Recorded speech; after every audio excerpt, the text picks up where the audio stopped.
conference call. As a reminder, all participant lines will be in the listen-only mode, and there will be an opportunity for you to ask questions after the presentation concludes. Should you need assistance during the conference call, please signal an operator by pressing star then 0 on your touch-tone phone. I now hand the conference over to Mr. Anup Pujari from CDR India. Thank you, and over to you, Mr. Pujari. Thank you. Good afternoon, everyone, and thank you for joining us on SH Kelkar and Company Limited's Q4 and FY25 earnings conference call. We have with us Mr. Kedar Vaze, Whole-Time Director and Group CEO, and Mr. Rohit Saraugi, EVP and Group CFO of the company. We will begin the call with opening remarks from the management, following which we'll have the forum open for a question and answer session. Before we start, I would like to point out that some statements made in today's call may be forward-looking in nature, and a disclaimer to this effect has been included in the earnings presentation shared with you earlier. I would now like to invite Kedar to make his opening remarks. Hi, good morning everyone, and thank you for joining our FY 2025 earnings call. We appreciate your interest and trust that you have a chance to review the results documents. We are pleased to report a strong 15% revenue growth for the fiscal year. This performance was driven by sustained demand across all our segments and especially healthy traction in the domestic market. Our fragrance division grew by 19%, while the flavor division recorded robust 43% growth on a subdued base in the previous year. While large FMCG companies faced constraint in expanding volumes, our growth was supported by increased engagement from small and mid clients, resulting in improved wallet share and deeper account penetration.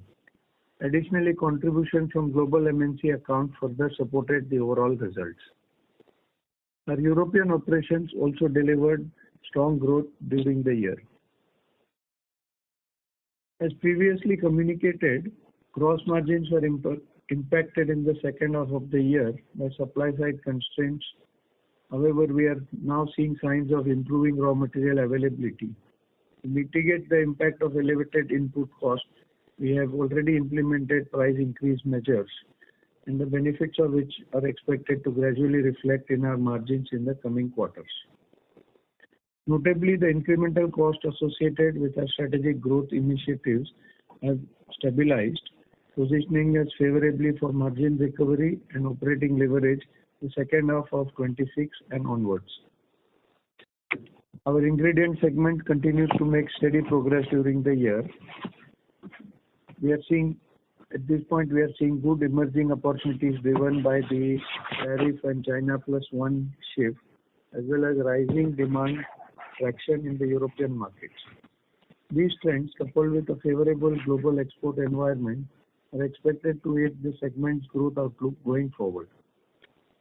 Coming to our ongoing projects, the re-establishment of the Vasivali fragrance facility is progressing well and is expected to be commissioned within the current financial year. This facility was fully insured and the rebuilding is supported under terms of the insurance coverage. Separately, we have received an interim payment of Rs 95 crores from our insurer as part of the fire-related claim settlement, while the balance claim continues to be processed. Our upcoming greenfield facility at Vanavta is also advancing as planned and is slated for commissioning later this calendar year. Given the proximity of both these sites, we are building operational synergies and systems as part of our broader BCP framework. This will also enable better inventory management and support our objective of reducing inventory days of sales going forward. In addition, while the year began with operational challenges on the ground, we have since stabilized our business and pleased to share that in line with the dividend policy and continued commitment to shareholder value creation, the board has recommended a final dividend of 1 rupee per equity share of face value 10 each. Looking ahead, we remain focused on leveraging multiple growth drivers. In addition to ramping up our CDC in Germany and UK, we are advancing strategic partnership, driving product innovation across segments, capitalizing on favorable global market dynamics. As the macroeconomic pressures ease, we are confident in our ability to sustain, capture emerging opportunities across both domestic and international markets and deliver sustainable growth for all stakeholders. With that, I now invite the moderator to open the floor for questions. Thank you. Thank you very much. We will now begin the question and answer session. Anyone who wishes to ask a question may press star and one on their touchtone telephone. If you wish to remove yourself from the question queue, you may press star and two. Participants are requested to use handsets while asking a question. Ladies and gentlemen, we will wait for a moment while the question queue assembles.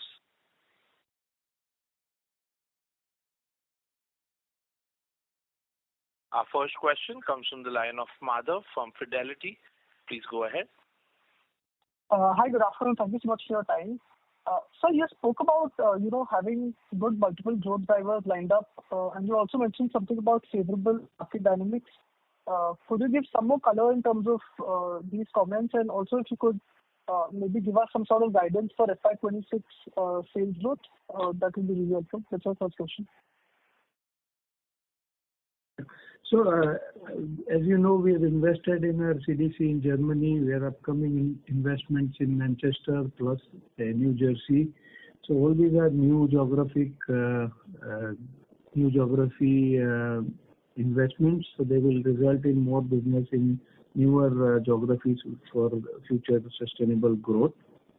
That in addition, we also see favorable market dynamics vis-a-vis ingredient business and global ingredients business, which has turned around in the last 2 years. We see good tailwinds from the China, I think China plus one strategy or alternate to China strategy, especially in the chemical and ingredient business. India has a very strong position vis-a-vis other countries in the world, so that should benefit the industry as a whole, and for us it's a good opportunity for future growth on the global ingredients business. To give a color on the revenue, whilst their opportunities are quite high and different, these are more midterm opportunities as we are just entering these markets. Our current existing markets in Europe and domestic market in Southeast Asia, we continue to see healthy traction. I continue to I would say forecast or predict 12% plus CAGR growth year on. As we have always alluded on the midterm, I think there is no reason to believe there will be any slowdown in this coming year. So we are still guiding 12% plus CAGR year on year, despite a strong growth year last year. Given that our factory production facilities basically getting on stream later part of this year, we will look at also margin improvement and look at. So we had very strong growth this year. We may look at a more moderate growth and focus on the margin management to improve our margins from the 43% average we had for this year to slightly better for next year. So I'm very confident that we have good leverage to both grow at 12% plus and maintain or improve our gross margins. Understood. And so anything on the EBITDA margin as well? I think we finished at about 15%, right, for this year. We know there was some pressure on gross margin and some fixed cost, which we spent ahead of time. But anything on the EBITDA margin recovery for this year? So I think we had some additional costs this year. Revenues will ramp up, so those costs in relative terms will come down. I am just mindful that our loss of profit policy will get over this year. We have some additional operating costs to the tune of maybe 15 to 20 crores annualized basis. These are costs which we will incur for I think 2 to 3 quarters of this year as the new factory gets ramped up, so maybe for the full year. So I don't see much leverage in this year for a big jump on the EBITDA or margin. There will continue to be 1 year of additional cost till the new factory operations resumes end of the year. So this will again be a transient hit. We expect it to be at least 2 quarters, maybe 3 quarters of subdued margin. So 15% remains, and it may get little bit better as we grow. But the real jump will come in the next financial year when the new factory setup or the revised factory setup comes back into operations. So this, sorry, just to understand, 50 to 20 crore of additional cost will be spent in fiscal year 26 for the new factory commissioning. Is that right? And then that will be spent in the next 2 years? Not for the new factory commissioning. We are incurring this cost in this year as well for our operations. So this is the additional cost because the factory is not in operations today. We are hiring different locations and kind of rent cost, transport cost, lot of miscellaneous costs, all adding up to roughly 20 crores in total. For these 20 crore for this year is covered under loss of profit insurance policy. Next year we will not have that coverage. And as soon as the new factory is ready and we move back into our own operations, these rental costs and miscellaneous costs related to BCP operations will go down or reduce substantially in the year after. Okay. Maybe I'll just clarify it offline again, but you're saying, so this year you're saying the EBITDA margins could stay in the 15% range only, and then next year it should start recovering. That's the way we should look at it. Yeah, 15% will start to improve, but it will not be in line with the long-term EBITDA expectation. That will happen in the year after because our own factory will come on stream. Which is the 18 to 20% range, right? The longer term, which we have given. Correct. So I think 15 will start to improve in this year. We may not reach 18 to 20% additional cost. And then the year after we should hit that target. Okay, perfect. Got it. All right. I'll come back to you. Thank you. Thank you. Our next question comes from the line of Mahesh from LIC Mutual Fund. Please go ahead. Hi, sir. Just on margin front, I think this year we reported a EBITDA margin of 14%. So is it that we next year, this year could be a 15% and maybe FY27 will be the year when margins could be 17%? Am I right understanding, sir? So we have around 15%. I mean, somewhere, I don't know, you're saying 14, maybe it's somewhere around 14 point something. So I see it as 15% this year. We will improve from that in the coming financial and on the longer term, the year after and thereafter, we are looking to be between 18 to 20% EBITDA as a business. So FY27 could be like 18 to 20%, right? That's right. Okay. And sir, any capex plan for next 2 years? Yes, we have almost 200 crore in this year itself. Some of it obviously financially will spill over in terms of actual cash flows for next year financial as well. So in the next 2 years, we are looking at something like 200 crores of capex. Okay. And sir, what will be the closing date probably this year, next year? I mean, given the capex plan. I couldn't hear the in terms of date. What is that? That's the net debt. Rohit, you may want to answer that. Yeah, so our net debt today is at 658 crores with the 200 crores of capex planned for next 2 years and the insurance money funding for part of it, plus the cash flow. FY26 we believe would be somewhere in the range of 550 odd crores plus minus 20 crores depending on how much we receive from insurance, and from FY27, there will be a substantial reduction. Sure. Thank you so much, sir. Thank you. The next question comes from the line of Abhijit Akela with Kotak Securities. Please go ahead. Yeah, good afternoon. Thank you so much. First of all, on the price increases that we've been trying to institute in India, could you help us understand, what the status on that is and how much of a contribution to revenue growth that might, make in fiscal 26, just the price increase component? I think the price increase in average is roughly 3 to 3.5% in terms of the overall business. So that is the expected price increase effect. Okay, so this is across the consolidated company, right, including India as well as Europe, all three together? Yes. Understood. Thank you. And from the three new centers that we've set up overseas, the ones you alluded to, any visibility we have regarding, any traction in business that we are starting to see in the upcoming financial year?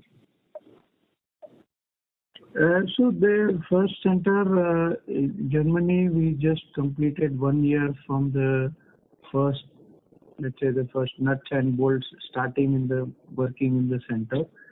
It's taken us 6 to 7 months to put all the people and teams and get fully ready. We just completed 1 year from the actual first date of starting our work in the center. So we are now fully ready. It is operational. We have already projects and project wins which have started from Germany and which is going to various companies. So it's now in a full swing operation. That will help us to generate good traction on business. Manchester and New Jersey are just starting, so it will take at least another year before New Jersey is fully up and running, and maybe Manchester center takes even 18 months from now before it's starting to deliver in terms of project and business in that sense. We have enough projects, enough visibility for these centers to come up, and so that continued growth momentum is sustained. Got it. Maybe just to understand, upon peak utilization from all of these centers, which I presume would take maybe 3 to 4 years, what might be the revenue potential that one could target, given you're spending 50-60 crores per year out there? So what could it be potentially? So the 50-60 crores will give us 50-60 crores of new business every year, and so it is cumulative. And we are also looking for, let's say, 60 to 80 crore single businesses with the global account. So that may not happen every year, maybe happen every alternate year. It could happen every year. So the potential is there. But the 60 to 70 crores of new business in addition to our standard 30-40 crores. I see that the growth momentum as a absolute number will almost double. But denominator also, as we have grown substantially, we see that denominator also will grow. So, to sustain 12% growth year on year on a bigger denominator, we need more new wins and more new business per year. So that's what will happen. I think next year we will start Germany coming on stream, the year after USA and then UK. So in 3 years, we will keep building momentum of new wins and growth.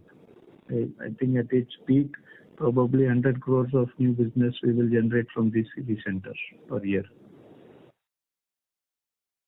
Understood. So just to clarify, over the next 3 to 4 years, these 3 centers could potentially be contributing somewhere in the range of 250-300 crores of revenue for us, right?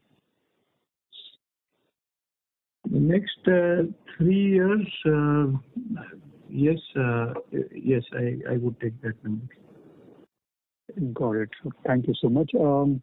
And just on the 12% guidance that we are offering for the upcoming year, is there an order book visibility we already have, like in terms of maybe certain amount already tied up that gives us confidence that this is, very much doable?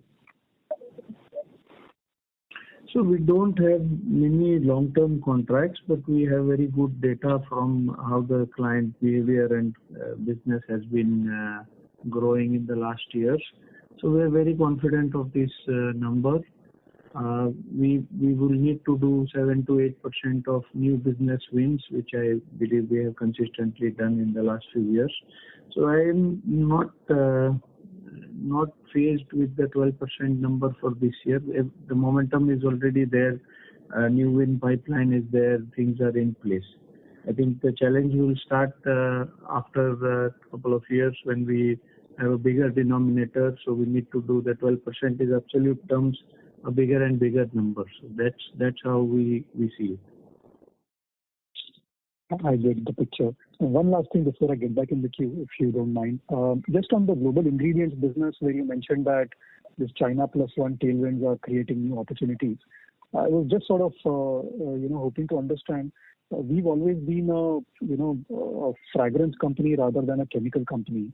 So how do you see Kelkar's right to win in that market, given that there are already, quite a few chemical producers in India as well? So how do we sort of position ourselves to benefit from these opportunities? So our position vis-a-vis other producers in India is very nice. We don't largely compete with them. We have a lot of niche. Our capability in terms of the chemistry and what we can do is much broader than almost all the other players in the country. So we have niches where there are no or very few or very small competitors within India. What we have not been aggressively pursuing is to compete with largely the Chinese chemical companies, and it ends up being a low margin business and a lot of capex. So we have not been competing with them, excepting one or two large ingredients. But given the current geopolitical and the tariff scenario, there is demand from the client side to have alternate vendors. So when you have getting business by competing on price is different from getting business of 20-30% market share because they want alternate suppliers. So that business we are keen to enter into, which is not margin dilutive. The business where there are 5 producers and we will be the 6th is not something which we want to get into. Understood. And are we planning to make this in-house or we rely on toll manufacturers for this?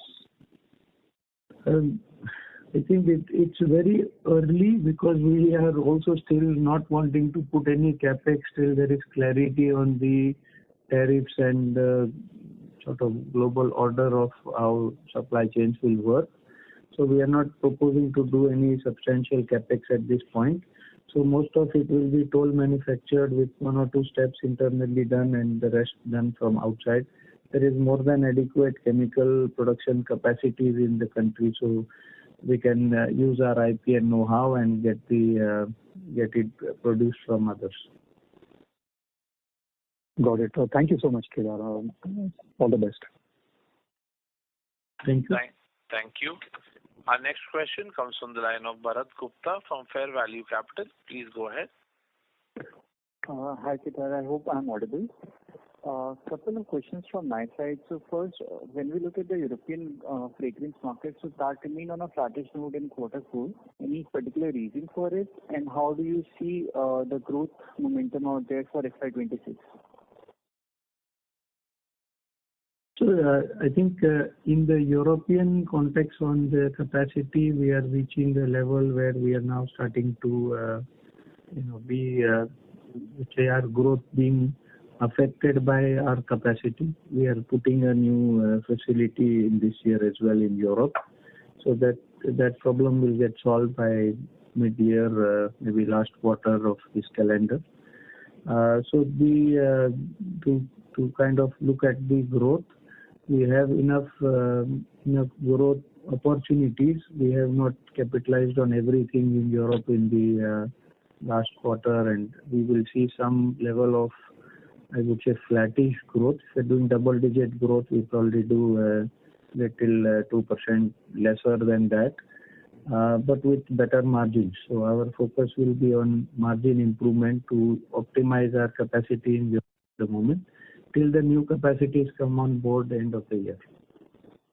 And what would be the CapEx amount? It would be 6 to 7 million euros, so about 60 to 70 crores. Got it. Second question, in terms of the RFQs, so what would have been the contribution during FY25 and how do you see FY26 panning out for us? And any further update in terms of further award wins or the talks are there in place with respect to different products out there from the same as well as for other MNCs as well? Yeah, so we have been pitching. There are some small wins and small indications where things have gone from development to commercial discussions. Nothing is concrete yet, but it is the global MNC consumer fragrance business is quite robust. We've done roughly 10 million last year, and we see there is a good traction across the board. And last question, it's a new business for us, the global MNC. Relatively only we have been operating last 2-3 years, so it's difficult to judge how fast it will ramp up. But we are going slow and steady, and I appreciate and the team and the way we are headed is in a very steady growth pattern. Right. So currently we are working along with the same MNC and with respect to the further, are we in discussions with other MNCs as well, or? Yes, we are in discussions with other MNCs, US-based MNCs, European-based MNCs, other regional large players. So it has opened doors for other engagements, and we are continuing to do that. Right. And just on it, in terms of creating subsidiaries across the Middle East and the US, so is that has to do any relation with the RFQs only, or any contract manufacturing opportunities? No, we already have business in the Middle East. We are setting up our own office to better closer contact with our clients and further develop that business. So business in Middle East already exists by supply from both Europe and India. So it will be largely a sales and marketing office where we increase our customer penetration. Right. And just a last question, in terms of any signs of domestic recovery from the tier 1 clients, with respect to the tax relaxation which has been brought in the budget, so any colors which you can provide with respect to increase in the order inquiries from the tier 1 clients as well?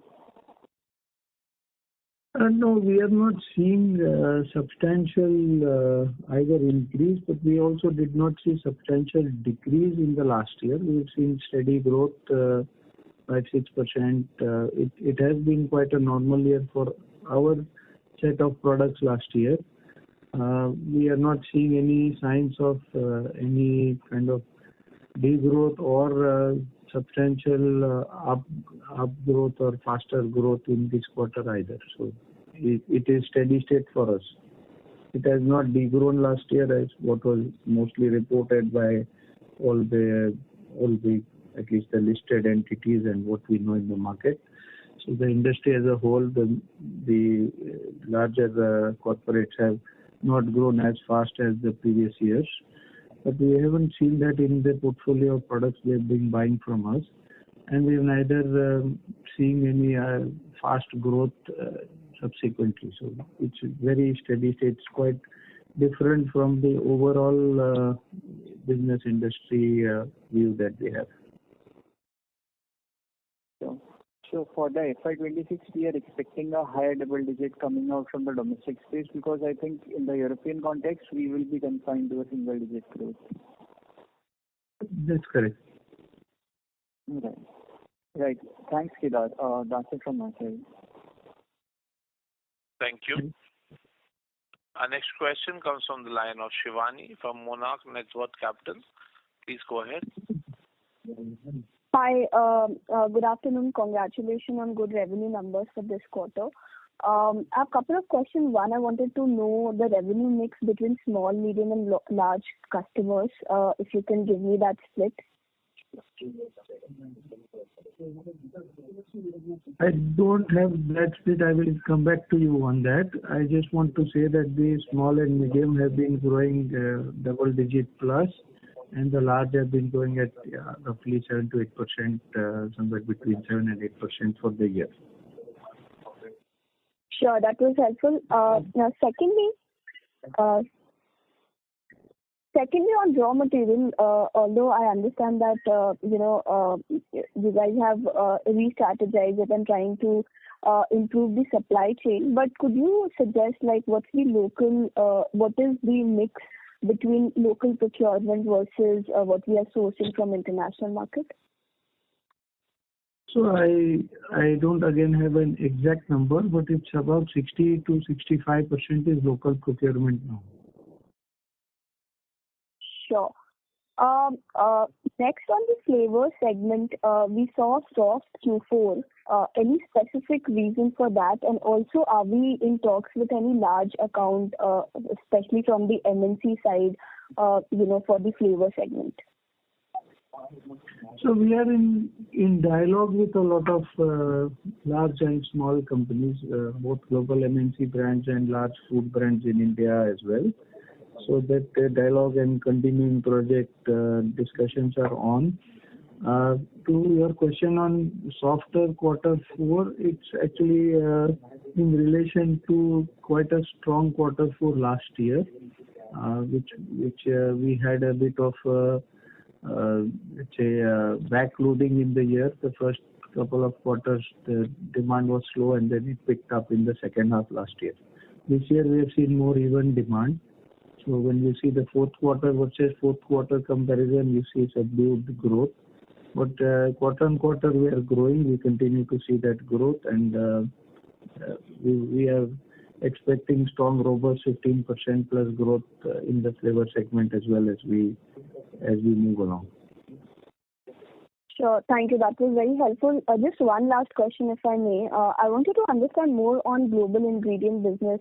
So today it's around 70 crore in FY25. So how to expect global ingredient business in the coming years, more from the growth perspective and margin perspective?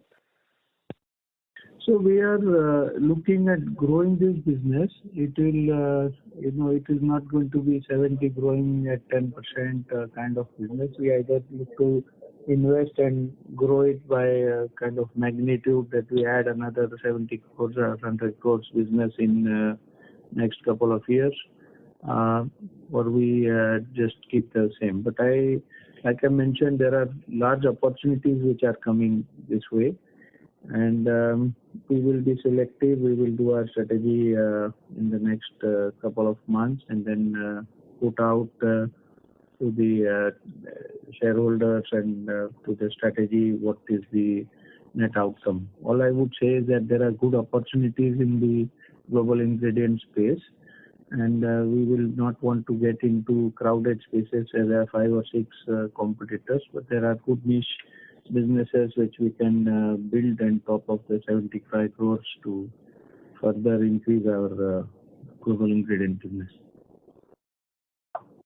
Sure. That was it from my side. Thank you so much. Thank you. Thank you.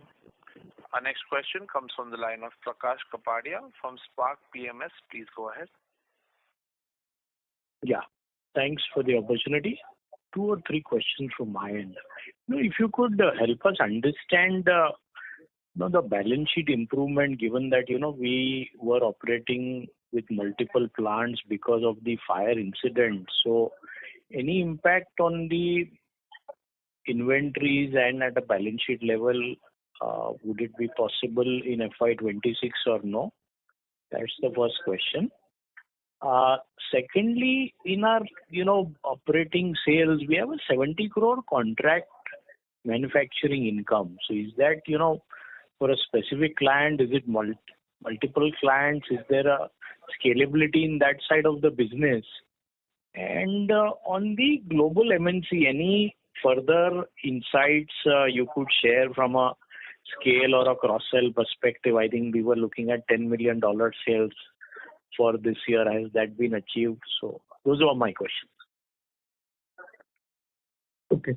So, in terms of the working capital inventory, obviously, operating in 4-5 locations as we are doing today, the levels are higher than the average where we should be. So surely there will be a balance sheet benefit in the kind of capital deployed as we move back to one location, and it is much more efficient from a stock and inventory point of view. The second question was on contract manufacturing. Yes, we have a strong contract manufacturing tie-up with another global MNC in Europe. We continue to do that business. That's about 7-8 million euros business. So it's a continuing business. It's not our strong focus area for growth. It was very important in the past when we had this base volume for our operations. Now we have enough growth in our operations to kind of keep it at steady state, and we're not looking to grow this contract manufacturing part of the business. So we grow the business where we have better gross margin and net margin. There was a third question. Yeah, the global MNC scale or cross-sell. Yeah, so as I already answered, we have reached around 10 million, and we have good traction with that company and with other companies in sort of other global MNC FMCG companies. And Kedar, any quantification for the balance sheet improvement in terms of number of days or an absolute amount, if you could quantify, which could be possible at the balance sheet level? So as Rohit had said earlier, we would be broadly at 650 crore debt. End of the year, we expect next year, 26, to be around 550 crores of debt. And then after, I think there will be substantial improvement in the balance sheet in total, basically, as the capex cycle is over. Thank you.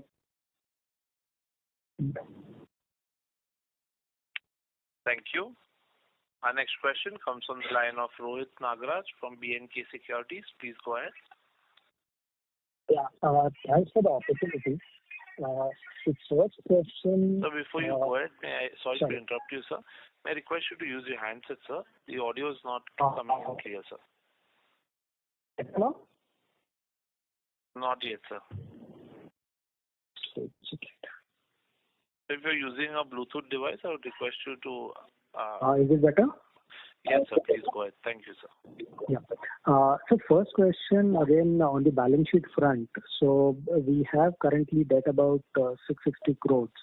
And this is as at March end. And after we have received about 95 crores. So is it safe to assume that we will be repaying the short-term debt that to fund capex as well as inventories? Effectively, our debt will be closer to maybe 560, 570 crores. And just allied questions to that, this year we are again targeting, in the next 2 years, we are targeting about 200 crores of capex, which probably would be funded through internal accruals given the cash generation, healthy cash generation that we are looking and growth that we are looking. So I'm just trying to reconcile why the year-end FY26 year-end debt still will be at 550 crores, given that there will be additional settlement even from the insurance to the tune of maybe 50, 60, 70 crores. So just try to reconcile these numbers. I think somewhere the math is not right. Yeah, the insurance bit, we are taking quite a conservative number because we don't know how much they will pay out within the year. Of course, we have got the first tranche, so there is no question of admissibility or any. They will pay. We haven't taken we have taken, let's say, a very conservative plan of cash flow from the insurance. So if the insurance does pay up everything before end of March, the 550 number could be lower. but this is the number which we want to put out and go after based on conservative insurance payout. Sure. Second bit, again on the capex front. So I think couple of years back, we were saying that for the next maybe 3 to 5 years, we don't need any material capex. And again, now we are saying that for the next couple of years, couple of 100 crores capex. I understand partly it would be for the Vashili reconstruction. And just a light question to that, in terms of the reconstruction, are we looking at expanding the capacity from whatever it was earlier, and to what extent? So, in general, when the capex discussion, because of the incident and the fact that we need to rebuild the factory, we have undertaken to rebuild and build the future capex in sort of a little bit earlier, because the running the capex in simultaneously helps us from managing the capex point of view. In normal course, we would have not needed to do this capex for another 2-3 years.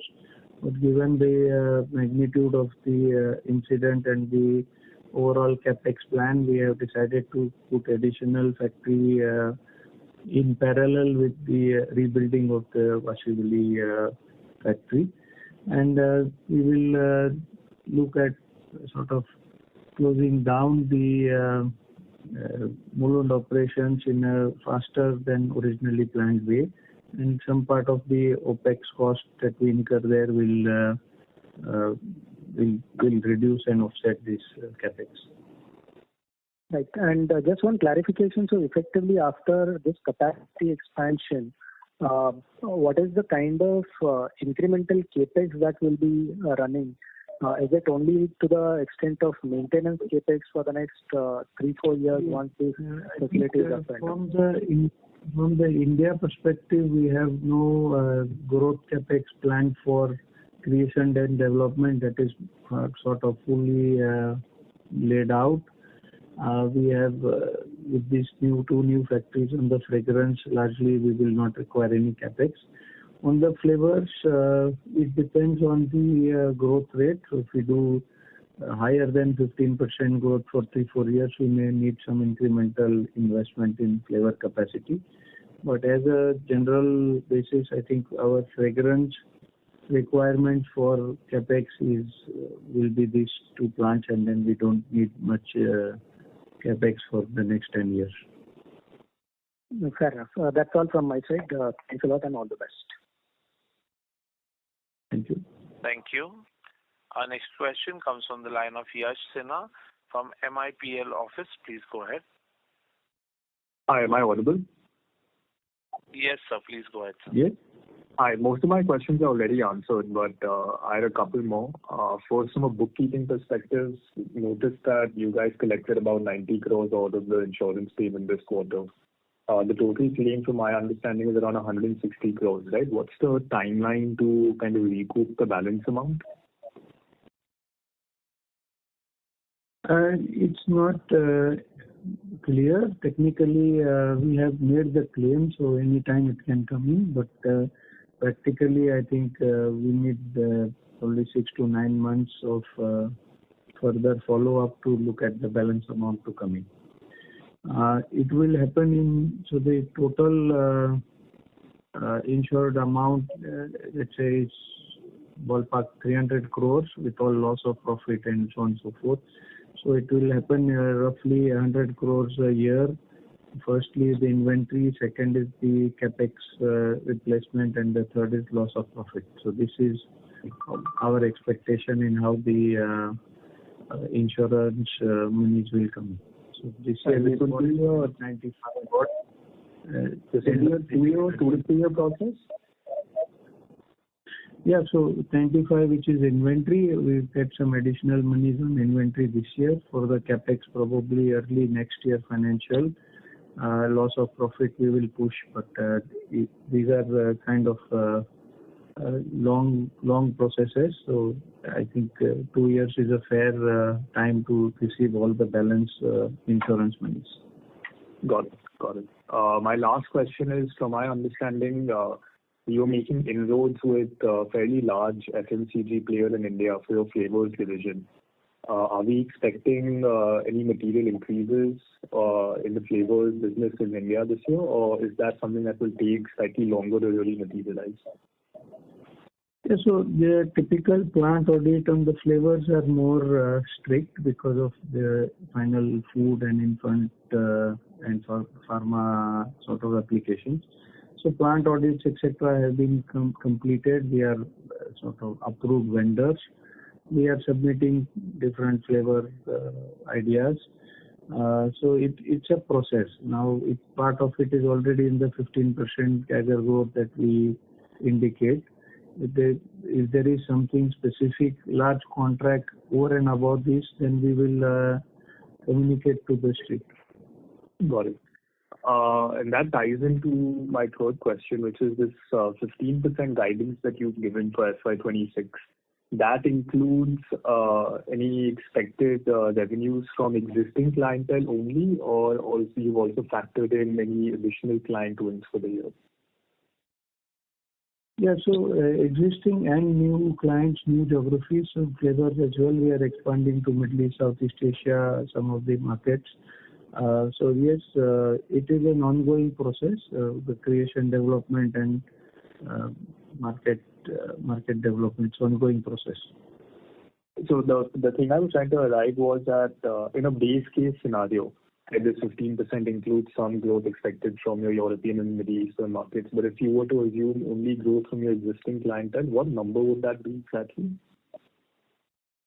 So on the flavors, we have very small market share in India. So this 15% is basically our current clients in India and Middle East, Southeast Asia, where we already have connections and business is growing. We are also talking to other clients in different newer geographies. That's an add-on.